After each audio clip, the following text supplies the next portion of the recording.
Hello नमस्कार, कैसे हैं आप सब। जी आ गया बवाल बवाल बवाल खबर, बहुत ही बड़ा बवाल खबर। जी हाँ, खेसारी लाल यादव जी का जो कमाल की सॉन्ग आ रहा है कि हिंदी सॉन्ग, काफ़ी ज़्यादा बवाल सॉन्ग है ये।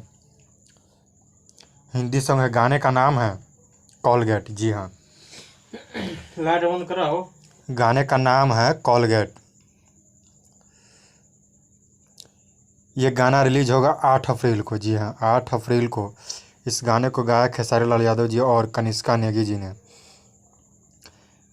गाने को लिखा है जाहिद अख्तर जी ने, म्यूजिक दिया है विनय विनायक जी ने, वीडियो बनाया है दीपेश गोयल जी ने।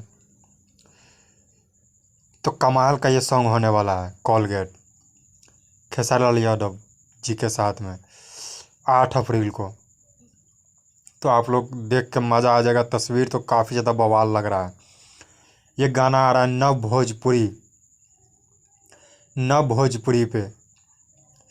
जी हाँ, नव भोजपुरी करके यूट्यूब चैनल पे आएगा ये। तो कमाल का सॉन्ग है ये, आप लोग सुनना मत भूलिएगा। कॉलगेट ये गाना 8 अप्रैल को धूम मचा देना है। टाइम फिक्स नहीं किया गया किस टाइम आएगा, लेकिन सुबह के ही टाइम में आने का संभावना है। वीडियो अच्छा लगे तो लाइक कमेंट सब्सक्राइब जरूर कीजिएगा। Thank you.